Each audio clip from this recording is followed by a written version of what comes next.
ABP news आपको रखे आगे। बंगाल में जैसे जैसे चुनाव करीब आ रहा है वैसे वैसे न सिर्फ जुबानी जंग बल्कि पुराने मुद्दे भी उभर कर सामने आ रहे हैं। आज एक बार फिर बांग्लादेश की एंट्री बंगाल की पॉलिटिक्स में हुई है।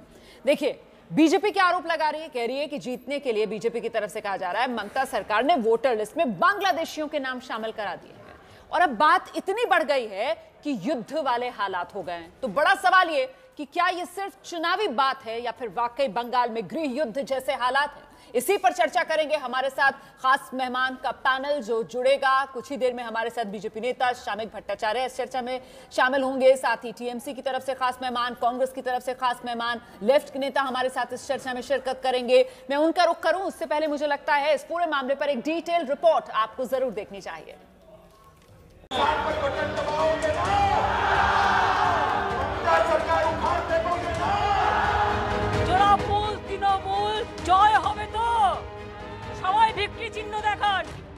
पश्चिम बंगाल में जैसे जैसे चुनाव करीब आ रहा है वैसे वैसे बीजेपी तृणमूल के बीच सियासी तकरार बढ़ती जा रही है। टीएमसी और बीजेपी के बीच आरोपों के तीर चल रहे हैं तो वार पलटवार का खेल भी जोरों पर है। राज्य में बढ़ती राजनीतिक हिंसा की घटनाओं को लेकर चुनाव आयोग चिंता में है। आयोग ने आज बंगाल के तमाम राजनीतिक दलों के साथ बैठक की। बैठक में बीजेपी नेताओं ने चुनाव में हिंसा और गड़बड़ी की आशंका जताई। अब जो रिवीजन ऑफ वोटर लिस्ट हुआ है इसमें हम लोग का सस्पिशन है कि बहुत सा लोग जो भारतीय सिटीजन्स नहीं है, भारत का नागरिक नहीं है, उनको नाम बॉर्डर एरियाज में घुसा दिया गया है। आज चुनाव कमीशन में मिलने के लिए भारतीय जनता पार्टी के जो 6 प्रमुख कार्यकर्ता गए थे। राजनीतिक जो गतिविधियां हो रही है उसमें काफी हिंसा हो रही है और हिंसा बढ़ रही है रोज। सरकारी दल की तरफ से हिंसा का प्रायोजित किया जा रहा है। इसीलिए इस प्रकार वातावरण को निर्भय वातावरण बनाया जाए, इस प्रकार हो। सेंट्रल फोर्स को बूथ के अंदर रखा जाए, स्टेट पुलिस को 100 मीटर दूर रखा जाए, 200 फुट दूर रखा जाए जो कानून है, और लोगों को प्रभावित न कर सके सरकारी ऑफिसर, पार्टी के गुंडे और पुलिस, इस पर भी ध्यान रखा जाए। बीजेपी ने वोटर लिस्ट में गड़बड़ी का आरोप भी लगाया। बीजेपी नेताओं ने चुनाव आयोग से वोटर लिस्ट ऑडिट करने, चुनाव के दौरान केंद्रीय सुरक्षा बलों को तैनात करने की मांग की। दूसरी तरफ तृणमूल ने इशारों ही इशारों में बीएसएफ पर बीजेपी के लिए काम करने का आरोप लगाया। वोटर लिस्ट में हो रही गड़बड़ी के आरोपों को टीएमसी ने नकार दिया और इसे चुनाव आयोग पर दबाव बनाने की बीजेपी की रणनीति बताया। बीजेपी तरफ থেকে দেখলাম কোনো নেতা দিশেহারা ঘোষ তিনি অভিযোগ করেছেন যে রোহিঙ্গা সহ বাংলাদেশের বহু ভোটার নাকি ভোটার তালিকায় অন্তর্ভুক্ত হয়েছে। এটা সর্বজন বিদিত যে ভোটার তালিকা তৈরি করে নির্বাচন কমিশন।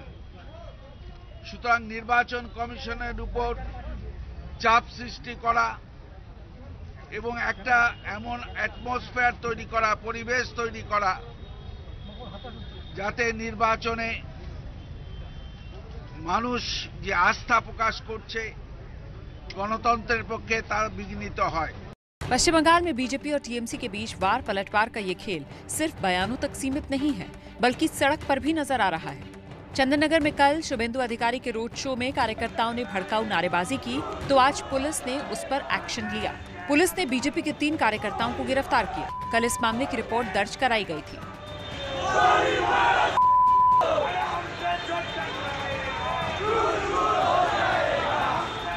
बीजेपी के कार्यकर्ताओं ने ये नारेबाजी टीएमसी के एक दिन पहले कोलकाता में हुए रोड शो के जवाब में की थी, जहां बंगाल के गद्दारों को गोली मारने के नारे लगाए गए थे। जो टकराएगा पश्चिम बंगाल की सत्ता से टीएमसी को हटाने के लिए बीजेपी पूरी ताकत लगा रही है। दूसरी तरफ ममता अपने किले को बचाने में कोई कसर छोड़ना नहीं चाहती। ऐसे में सियासी महासमर में आने वाले दिनों में चुनावी गर्मी और बढ़ेगी, इतना तय है। इसी पर चर्चा करते हैं, सीधे रुख करते हैं। सबसे पहले शामिक भट्टाचार्य का रुख करेंगे हम, बीजेपी के नेता हैं। उनसे जानते हैं कि बंगाल के चुनाव में बांग्लादेश की एंट्री बीजेपी की तरफ से जो कराई जा रही है इसका आधार क्या है? शामिक दा,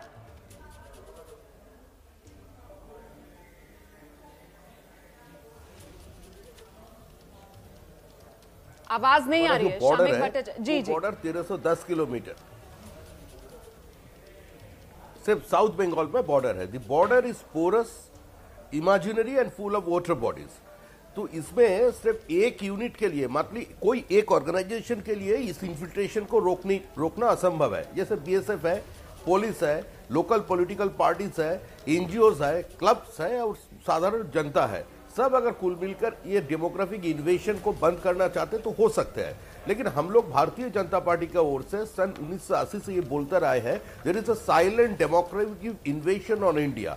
ये बांग्लादेश से घुसपैठ लगातार चल रहे हैं। पिछले दिनों में भी जब लेफ्ट का रेजिम था तब भी बांग्लादेशी वोटर्स को हमारा चुनाव का समय हमारा वोटर लिस्ट में उसका नाम दाखिल कर देना, उसको राशन कार्ड मुहैया कराना, ये सब चलते आए हैं। तो आप चुनाव जो लास्ट जो वोटर लिस्ट आया है 2-3 बॉर्डरिंग डिस्ट्रिक्ट में देख रहे हैं, ये बहुत सारा नाम उसमें बढ़ गया है, abnormal hype in the voter list. तो इसी लेकर के हम लोग का कुछ ठोस और क्या बीजेपी को ऐसा लगता है कि ये सब कुछ टीएमसी अपने चुनावी फायदे के लिए करा रही है? क्या बीजेपी को ऐसा लगता है? हाँ, ये तो सरकारी दल, ये देखिए, ये तो हम लोगों का लड़ाई है, हमारा लड़ाई स्पष्ट है, हम लोगों का लड़ाई ये बहुत पहले से है। ठीक है, मैं जवाब लेती हूँ। अब सोमनाथ सिंह रॉय हमारे साथ मौजूद हैं। सोमनाथ जी, आपने सुना, शमीक भट्टाचार्य साफ तौर पर कह रहे हैं कि ये बीजेपी का स्टैंड है कि जिस तरीके से बांग्लादेशियों को बंगाल में घुसाया जा रहा है पूरी डेमोग्राफी बदलने के लिए और सियासी फायदा उठाने के लिए, सब कुछ टीएमसी की तरफ से करवाया जा रहा है। सर नहीं, कैसे होगा? बॉर्डर किसका हाथ में है? शमीकदा को मैं ही पूछूंगा। शमीकदा, बॉर्डर तो बीएसएफ का हाथ में है, यहाँ पर तृणमूल कैसे आया? इलेक्शन कमीशन में नाम उठाना, वहाँ तो तृणमूल कांग्रेस पार्टी किसी एक की जिम्मेदारी नहीं है। वो शमीक भट्टाचार्य कह रहे हैं किसी एक की जिम्मेदारी नहीं है, इसको रोकने के लिए सबको अपनी अपनी भूमिका निभानी होगी। नहीं, इलेक्शन कमिशन किसका हाथ में है? हमारा हाथ में है? नहीं है, तृणमूल पार्टी से इलेक्शन। तो प्रॉब्लम है, ये डेमोग्राफिक इन्वेशन, ये कोई एक नहीं, ये कौन करते हैं? ये कौन देखेगा? शमीकदा, ये भी लेकिन आपका बीएसएफ किधर है? शमीकदा, मैं तो आपको बोलूंगा, आपका बीएसएफ जानबूझकर ये सब कर रहा है। नहीं, बीएसएफ जानबूझकर ये सब करा रहा है। अगर हो रहा है तो आपका गवर्नमेंट का गलती है, ये तृणमूल कांग्रेस गवर्नमेंट का गलती नहीं है। बीएसएफ हमारे हाथ में नहीं है, इलेक्शन कमीशन हमारे हाथ में नहीं है। अगर रोहिंग्या का नाम उठाया तो ये रिस्पांसिबिलिटी आप लोगों को लेना पड़ेगा। आप लोग को लेना पड़ेगा शमीकदा।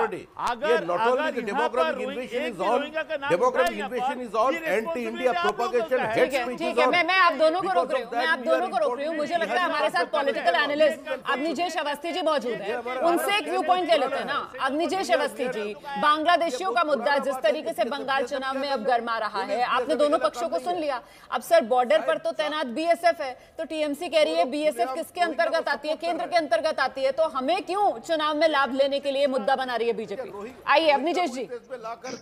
उसको लिए करना, ये काम रोमाना जी, ये तो पहली बात रोहिंग्या मुसलमान को बंगाल में बसाने का काम कौन? शमीक जी सुन लीजिए, वो आप ही के पक्ष की बात करेंगे। सर जरा सा सुनिए तो। आइए अग्निजेश जी।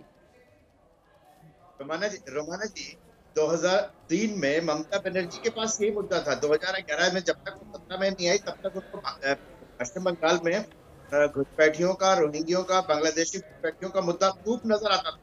तो सोमनाथ चटर्जी और लोकसभा स्पीकर के सामने पेपर फेंक के आते, उनके सामने मुद्दा था।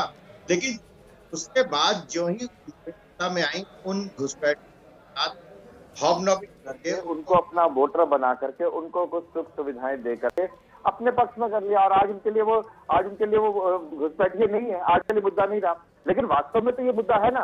और जहां तक बीएसएफ की बात है, सोमनाथ जी, बीएसएफ कोई दीवार की तरह नहीं खड़ा होता जी। बीएसएफ अलग अलग दूरी पर चौकियां होती है, वहां पर वो करता है। लेकिन इसके साथ जो घुसपैठ होती है वो कोई सड़क के रास्ते नहीं होती, वो जंगलों के रास्ते होती है। और कई बार सोशल मीडिया में अदरवाइज देख चुके हैं वो। ठीक है, ऐसा नहीं है। तो मतलब बंगाल में चुनाव के अंदर कानून व्यवस्था के लिहाज से ये मुद्दा अहम है, इससे आंख नहीं चुराई जा सकती है। जब खुद ममता बनर्जी सत्ता से बाहर थी तो वो इस मुद्दे को उठाती रही हैं, तो फिर अब टीएमसी को इस पर ऐतराज क्यों? मुझे लगता है सोमनाथ सिंह रॉय को इस बात का जवाब देना चाहिए जिसे अग्निजेश जी उठा रहे थे कि साहब ममता बनर्जी तो खुद ये मुद्दा उठाती रही हैं, मतलब आवाज नहीं आ रही है। सोमनाथ जी हाथ से इशारा कर रहे हैं, कह रहे हैं आवाज नहीं आ रही है। आइए शमीकदा, तो बांग्लादेशी वोटर का सच आखिरकार बंगाल की राजनीति और बंगाल के चुनाव में क्या है? देखिए, ये कोई हम लोगों के लिए कोई नया मुद्दा नहीं है जी। भारतीय जनता पार्टी एकमात्र राजनीतिक दल है जो सन 1980 से लगातार ये बोलते आ रहे हैं, और हमारा विचार परिवार का सभी लोग ये बोलते हैं, ये साइलेंट डेमोग्राफिक इन्वेशन हो रहे हैं वेस्ट बंगाल का ऊपर। और ये लेकर एक जमाने था जब समय कांग्रेस और दूसरा विपक्ष हम लोगों को देखकर मजा से बोल रहे थे, जिस समय आपको मालूम हो गया हम लोग 242 आसन में चुनाव लड़कर इंदिरा जी का देहांत के बाद सिर्फ हमको 2 आसन मिला था। तो लोग मजे से बोलते थे कि हम दो हमारा दो। उसी समय आडवाणी जी भी कलकत्ते में आए, इसका बहुत बड़ा रैली किया, उन्होंने बोला हाँ हम दो और हमारा दो, बांग्लादेश से आने दो। तो हम लोग लगातार इसका खिलाफ बोलते आ रहे हैं। किसी समय भी एनडीए की सरकार थे उस समय भी हम लोग कोशिश किया, लेकिन अब फिर भी you have to understand the ground reality. केप ऑर्गेनाइजेशन के लिए बंगाल जैसा स्टेट और बांग्लादेश का सीमा का जो नेचर है, ये इंडो पाकिस्तान बॉर्डर है और इंडो बांग्लादेश का बॉर्डर का अंदर जमीन आसमान का फर्क है। अब बंगाल में आइए देखिएगा, उस पार से साइकिल का बेल अगर देगा तो आपको इस जगह में बैठकर आपको सुनाई देगा। इसी स्थिति से लेकर के हम लोग, लेकिन मेरा सवाल ये है कि आप जिस तरीके से बात रख रहे हैं, अब निजेश जी जिस तरीके से बात रख रहे हैं, सोमनाथ जी आवाज मिल रही है या नहीं मिल रही है? सोमनाथ जी नहीं मिल रही है, सोमनाथ जी को आवाज नहीं मिल रही है। अब निजेश जी जिस तरीके से बात रख रहे हैं, तो सर फिर तो ये मुद्दे हैं ना, इन पर बात होनी चाहिए ना सर। लेकिन बंगाल की राजनीति में तो देखिए आप, इस कदर से भावनाओं को भड़काने का काम किया जाता है कि गोली मारो, इस तरीके के जब नारे लगेंगे सर, फिर तो असल मुद्दों पर बात ही नहीं होगी। फिर तो असल मुद्दा क्या है, जबरदस्ती भावनाएं भड़काने वाला मुद्दा क्या है, जनता ही कंफ्यूज हो जाएगी, समझ ही नहीं पाएगी। अब निजेश जी आपको प्लीज सवाल है जी सर जी। रोमाना जी, मैं कभी भी ऐसे नारों का कोई बहुत समझ नहीं करता हूँ, लेकिन बात सिर्फ गोली मारो की नहीं, बात तीर दो की भी है। देंगे जो बंगाल मांगेगा तीर देंगे। बंगाल कौन मांग रहा है? बंगाल की जनता मांग रही है ना। बंगाल की जनता ने अगर संकल्प किया, बंगाल की जनता ने अगर 18 से बीजेपी को दी है, तो किसी ने बाहर वाले ने थोड़ा दिया आकर के। लेकिन ये ममता बनर्जी के लिए जब ये चुनौती के रूप में सामने आई है भाजपा, तब आपने कभी ममता बनर्जी को कभी स्वाभाविक रूप में देखा है क्या? वो हमेशा गुस्से में रहती, चमड़ी उधेड़ दूंगी जय श्री राम का नारा लगाए तो, नड्डा चड्डा खड्डा खड्डा, ये भाषा है क्या? ये भाषा है क्या? और बीजेपी की सर बातें तो फिर दोनों तरफ से की जा रही है ना। मैंने तो आपसे इसीलिए सवाल पूछा कि एज ए पॉलिटिकल एनालिस्ट, क्योंकि बयान दोनों तरफ से दिए जा रहे हैं, क्या इससे जो जनता के असली मुद्दे हैं, जिस तरीके से अब मान लीजिए आप बांग्लादेशियों की घुसपैठ का मुद्दा है और वो दशकों से बंगाल की राजनीति में अगर उठता रहा है जी।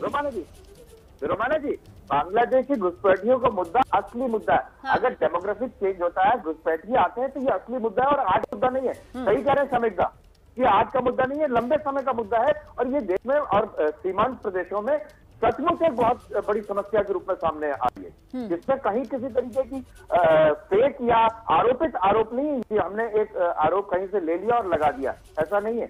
वहां के पश्चिम बंगाल के लोग भी जानते हैं इस बात को कि किस तरीके से डेमोग्राफिक चेंज की वजह से वहां की जन व्यवस्था, वहां की सुरक्षा, वहां की सामाजिक सुरक्षा और अन्य कानूनी व्यवस्था भी बहुत ज्यादा बिगड़ रही है। लेकिन सर जब हम इस तरीके के आरोप लगाते हैं, तो फिर क्या वो संस्था जो चुनाव कराती है और बड़े ही फेयर तरीके से कराती है, क्या हम उसको भी कटघरे में खड़ा नहीं कर देते हैं शामिकदा? ये एक सवाल भी बनेगा। देखिए जी, आपको एक प्रश्न को पहले दूसरा एक बात कर लेते हैं, सिर्फ वन लाइनर है। आपका टीवी चैनल में बार बार ये देखा है कि कल हम लोग क्या स्लोगन दिया था चंदन नगर में, और जिसका कारण 3 कार्यकर्ता गिरफ्तारी हो गया था। क्या बोले थे? जो देश की गद्दारों को, यही सब था ना। आज सुओमोटो पुलिस जो केस दर्ज कराया, उसमें पुलिस का एसआई चंदन नगर पीएस में जो एफआईआर दर्ज किया, उसमें लिखा है, ये पुलिस लिख रहा है, सुओमोटो केस है, एडमिनिस्ट्रेटिव एफआईआर है, उसमें लिख रहा है तृणमूल की गद्दारों को। तो अगर ऐसा पुलिस है, ऐसा कोई निष्पक्षता नहीं है, police acting as a political party, तो इस स्टेट में क्या संभव है? हम लोग तो ये नहीं बोल रहे। ठीक है सर, राज्य की पुलिस को लेकर आप लोग लगातार सवाल उठाते रहे, उनको टीएमसी कार्यकर्ता कहते रहे बीजेपी की तरफ से। लेकिन मैं तो ये पूछ रही थी कि जब वोटर लिस्ट पर आप लोग सवाल उठाते हैं, तो क्या इससे कहीं ना कहीं कटघरे में वो संस्था जो निष्पक्ष चुनाव कराने के लिए दुनिया भर में जानी जाती है, उसकी साख पर नहीं असर होता है इससे? मैं बस समझना चाह रही थी आपसे। नहीं, हम लोग तो प्रेयर दिया है उसका पास। अच्छा, ये कैसे वोटर लिस्ट में नाम इंक्लूड होता है? चलिए, समय मेरे पास इतना ही है, समय मेरे पास इतना ही है। मैं दरअसल समझना चाह रही थी कि जिस तरीके से बंगाल के चुनाव में बांग्लादेश की एंट्री हुई है, ये महज चुनावी बात है या फिर वाकई में बंगाल में ये युद्ध जैसे हालात हैं।